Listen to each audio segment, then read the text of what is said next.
मैं हूं मोहित गुंजाल from directorsinvestments.com। इस वीडियो के थ्रू मैं आपको बताऊंगा एक बहुत ही अच्छी कैटेगरी, एक कैटेगरी जो मेरे को बहुत ही ज्यादा पसंद है।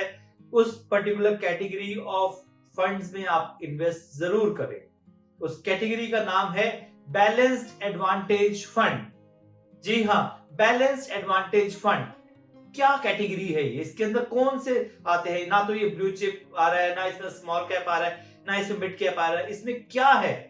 बैलेंस्ड एडवांटेज फंड एक बहुत ही बेहतरीन कैटेगरी है जिसमें इन्वेस्टमेंट होती है इक्विटीज, डेट और आर्बिट्राज में। इक्विटीज, डेट एंड आर्बिट्राज का कॉम्बिनेशन मिला के बना है बैलेंस्ड एडवांटेज फंड। इसके अंदर इक्विटीज एंड आर्बिट्राज मिलाएंगे तो अराउंड 65% का एक्सपोजर है और 35% का एक्सपोजर है डेट फंड्स में। ये 65-35 का क्या कॉम्बिनेशन है? 65-35 का ये कॉम्बिनेशन है कि अगर आपका 65% एक्सपोजर इक्विटी एंड आर्बिट्राज में होगा तो आपका टैक्सेशन जो होगा वो इक्विटी टैक्सेशन होगा। सिंस इसमें 35% डेट है तो टैक्सेशन डेट का नहीं होगा, इक्विटी टैक्सेशन होगा। अब आते हैं कि क्या होता है इक्विटी, आर्बिट्राज, डेट, ये क्या चीजें हैं। देखिए, मैंने आपको बताया कि ये इक्विटी फंड्स में इन्वेस्ट करेगा, साथ में आर्बिट्राज में इन्वेस्ट करेगा।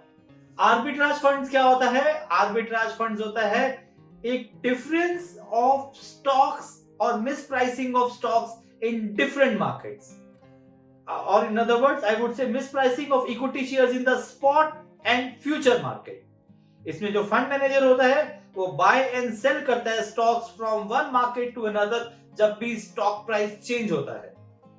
सो ये एक इक्विटी कंपोनेंट है और इक्विटी आपको पता ही है। एंड डेट कंपोनेंट इज जहां पे आपका इन्वेस्टमेंट होगा गवर्नमेंट सिक्योरिटीज में, गवर्नमेंट बॉन्ड्स में, कॉर्पोरेट पेपर्स में। अब क्वेश्चन ये आता है कि ये जो इक्विटी पोर्शन है यहां पे पैसा कहां इन्वेस्ट होगा? क्या ये मिड एंड स्मॉल में डालेंगे? नहीं, इक्विटी में वो डालते हैं लार्ज कैप में। Arbitrage is difference between two exchange and debt में इन्वेस्टमेंट होती है corporate bonds, corporate securities, government securities. तो इन तीनों की अगर हम इन्वेस्टमेंट देखेंगे तो तीनों की इन्वेस्टमेंट ज्यादातर लेस रिस्की है, बिकॉज इक्विटी में जो इन्वेस्टमेंट है ज्यादातर लार्ज कैप में है। और अगर आप लार्ज कैप के बारे में जानना चाहते हैं तो मेरी कुछ एग्जिस्टिंग यूट्यूब वीडियोस हैं जिसमें मैंने ब्लू चिप फंड्स के बारे में बताया हुआ है। Arbitrage is difference between two exchange and government securities में रिटर्न ऑब्वियसली कम आता है। तो जो रिटर्न कंसोलिडेट आता है वो बहुत ज्यादा नहीं आता, बट एक अच्छी बात यह है कि आपके पास equity exposure, debt exposure and arbitrage exposure है। तो रिस्क कम, रिटर्न कम, बट रिस्क कम होने की वजह से आपकी रिटर्न्स मोर और लेस सेफ रहती है। ये एक बहुत ही अच्छी बात है। तो ये एक अच्छी कैटेगरी है इन्वेस्टमेंट की फॉर कंसिडरेशन। कुछ बहुत ही अच्छे बैलेंस एडवांटेज फंड्स हैं, आप उनको जरूर स्टडी कीजिए। वो मतलब कुछ ऐसे बैलेंस एडवांटेज फंड्स हैं दैट आप उनको बारे में जानेंगे देन यू विल रियलाइज कि they are existing, they are extremely good. The best among them is ICICI Prudential Balance Advantage Fund. Second is Axis Balance Advantage Fund. Third is Union Balance Advantage Fund. Fourth is Nippon Balance Advantage Fund. Fifth is Kotak Balanced Advantage Fund, and sixth is Edelweiss Balanced Advantage Funds. ये Balanced Advantage Fund एक बहुत ही अच्छी category है and you would be surprised इस category की शुरुआत अगर किसी ने की थी तो वो थी ICICI Prudential Balanced Advantage Fund। सबसे पुराना फंड यही है Balanced Advantage में जिन्होंने कैटेगरी की शुरुआत की थी, और आज बहुत सारे और फंड्स हैं। एंड इट्स नॉट दैट कि खाली आईसीआईसीआई परफॉर्म कर रहा है। जितने भी आपको मैंने नाम बताए हैं they all have been doing extremely well in managing the portfolio. ये किस कैटेगरी के लोगों के लिए सूटेबल है? ये हर कैटेगरी के लिए सूटेबल है। ये कोर पोर्टफोलियो का पार्ट है। इसका मतलब आप सीनियर सिटीजन हो, आप यंग एज ग्रुप हो, आप मिडिल एज ग्रुप हो, आप इसमें जरूर डालिए।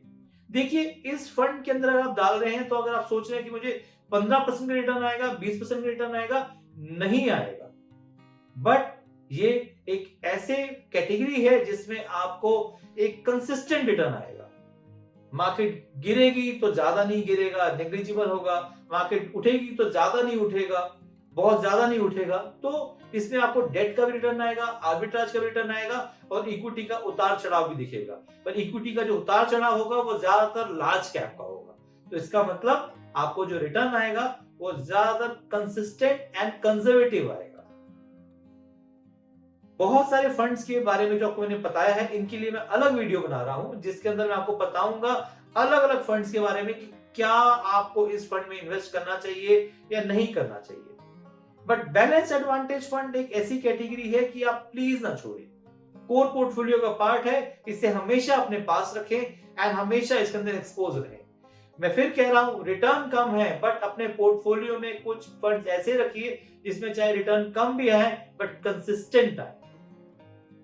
बैलेंस एडवांटेज फंड्स के बारे में और अधिक जानकारी चाहते हैं तो आप मेरे नीचे दिए हुए लिंक पे क्लिक कर सकते हैं एंड वहां पे अपनी क्वेरी रेज कर सकते हैं। आपको कोई और क्वेरी है तो नीचे दिए हुए नंबर पे कॉल करें and we will guide you. We will also help you in repairing your mutual fund portfolio. अगर आपका म्यूचुअल फंड पोर्टफोलियो थोड़ा सा नहीं ठीक चल रहा and you need some expert guidance, we will guide you. आप मेरे साथ इन सोशल मीडिया प्लेटफॉर्म पे मेरे साथ जुड़े रह सकते हैं। आप मेरे YouTube चैनल को लाइक एंड सब्सक्राइब जरूर करें।